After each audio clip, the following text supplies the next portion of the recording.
২৬ সালে বিধানসভা ভোটের আগে তৃণমূলের সাংগঠনিক রদবদল হবে বলে একটা আলোচনা অনেক দিন ধরেই রয়েছে। গত কয়েক মাস ধরে এই আলোচনাও রয়েছে মমতা বন্দ্যোপাধ্যায় এবং দলের সর্বভারতীয় সাধারণ সম্পাদক অভিষেক বন্দ্যোপাধ্যায়ের মধ্যে। তাদের মতান্তরের কারণে তা আপাতত ঝুলে রয়েছে, কিন্তু সোমবার মমতা বন্দ্যোপাধ্যায় রদবদলের ইঙ্গিত দিয়েছেন। সোমবার বিধানসভা ভবনে তৃণমূলের পরিষদীয় দলের বৈঠক ডাকেন মুখ্যমন্ত্রী।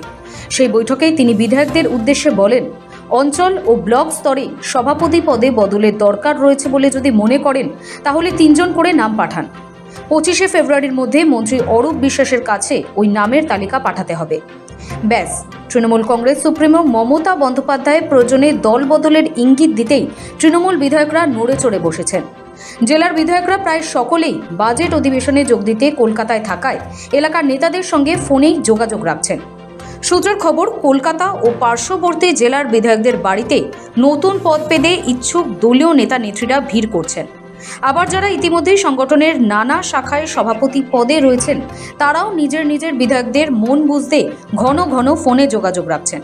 কিন্তু দলীয় পদ তো একটাই, অনেকেই ঘনিষ্ঠ, তাই কাকে বাদ দিয়ে কাকে রাখবেন সেই নাম চূড়ান্ত করা নিয়ে টানা পোড়েনে ভুগতে শুরু করেছেন তৃণমূল বিধায়করা। দলনেত্রীর বার্তা, প্রতি পদের জন্য 3টি করে নাম বিদ্যুৎ মন্ত্রী অরূপ বিশ্বাসের কাছে আগামী 25শে ফেব্রুয়ারির মধ্যে জমা দিতে হবে বিধায়কদের। সেই কারণে নেত্রীর নির্দেশ মেনে অরূপ বিশ্বাসও সাংগঠনিক এই দায়িত্ব পালন করতে গিয়ে আরও ব্যস্ত হয়ে পড়েছেন। দলীয় বিধায়করাও নানা বিষয় জানতে চেয়ে বারবার দফায় দফায় ফোন করেন অরূপকে। 2026 সালে রাজ্যে বিধানসভা ভোটের আগে দলীয় সংগঠনকে আরও শক্তিশালী ও মজবুত করার লক্ষ্যে ব্লক পর্যায়ে দলীয় বিধায়কদের নির্দেশ দিয়েছেন তৃণমূল সুপ্রিমো। প্রয়োজন ভিত্তিক রদবদল যে তিনি নিজেই করবেন তাও পরিষদীয় দলের বৈঠকে স্পষ্ট করেছেন মমতা।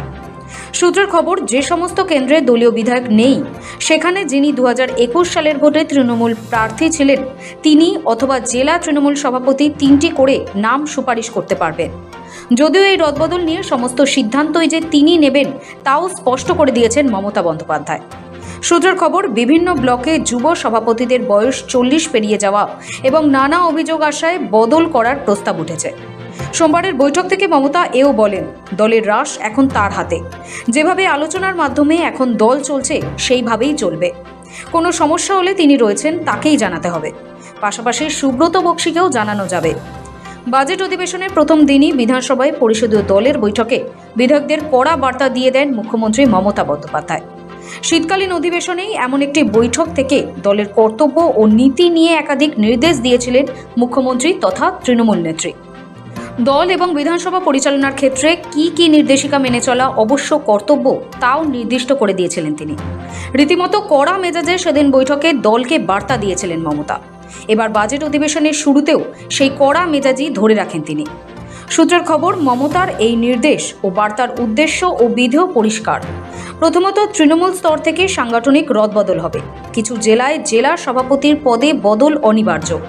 সেই সঙ্গে অঞ্চল ও ব্লকের সভাপতিও অনেক জায়গায় বদল করবেন তিনি। দ্বিতীয়ত, 25শে ফেব্রুয়ারির মধ্যে তালিকা জমা করতে বলা হয়েছে। তার মানে এই মাসে রদবদলের সম্ভাবনা খুবই কম। মার্চ মাসের আগে কিছু হবে না। এদিকে নেতাজি ইন্ডোরে একটি কর্মী সভা হওয়ার কথা ছিল, যা এ মাসে হবে না, কারণ বিধানসভা অধিবেশন 3য় সপ্তাহ পর্যন্ত চলবে। তাই সম্ভবত সেই কর্মী সভা হবে মার্চে। হতে পারে সেই সভাতেই বা তারপর সাংগঠনিক রদবদলের ঘোষণা হবে।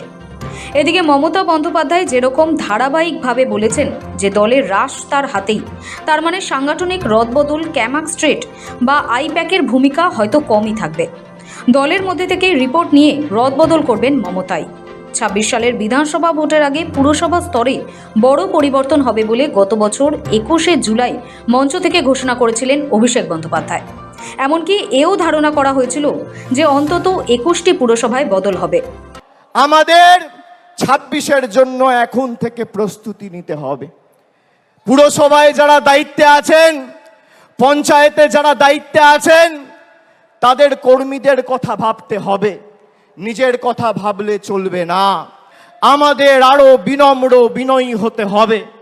আত্মতুষ্টির কোনো জায়গা নেই। আমি বিভিন্ন জায়গায় পর্যালোচনা বৈঠক করতে নির্বাচনের সময় তার আগে গেছি। আমি বলেছি যে দল কিন্তু ফলের পর কার কি ভূমিকা ছিল সেটা খতিয়ে দেখবে, পর্যালোচনা করে দেখবে। পুরসভার নির্বাচনে আমি পুরসভার কাউন্সিলরের টিকিট পাবো, আমার ওয়ার্ড থেকে আমি জিতবো, আর লোকসভা বিধানসভায় দল প্রত্যাশিত আর আশানুরূপ ফল করবে না, আপনার বিরুদ্ধে দল ব্যবস্থা নেবে, যত বড় নেতার ছত্রছায়ায় আপনি থাকুন।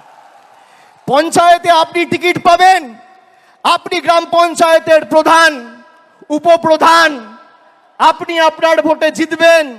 বিধানসভা লোকসভায় আপনি ভাববেন মমতা ব্যানার্জি এসে একটা মিটিং করবে, অভিষেক ব্যানার্জি এসে একটা মিটিং করবে, প্রার্থী জিতবে। গায়ে গতরে আপনি যে পরিশ্রম আপনার নির্বাচনে করেন, সেই পরিশ্রম প্রত্যেকটা নির্বাচনে করতে হবে। তার কারণ এই লড়াই শুধু মমতা বন্দ্যোপাধ্যায়ের আর তৃণমূল সৈনিকদের নয়, এটা বাংলার 10 কোটি মানুষের সম্মানের লড়াই। আর যারা ভাবছে যে আমরা আমাদের নির্বাচনে করব আর পার্টির অন্য নির্বাচনে তো পার্টির মতো বুঝে নেবে, আমি এই যে 1-1.5 মাস কোন রাজনৈতিক কর্মসূচিতে আপনারা আমাকে দেখেননি, তার কারণ পর্যালোচনার কাজে আমি ব্যস্ত ছিলাম। আগামী 3 মাসের মধ্যে এর ফল আপনারা দেখবেন। 3 মাসের মধ্যে। আমি এক কথার ছেলে, কথা দিয়ে কথা রাখি। তবে সেই প্রস্তাব আপাতত ঠান্ডা ঘরে চলে গিয়েছে বলেই মনে করা হচ্ছে।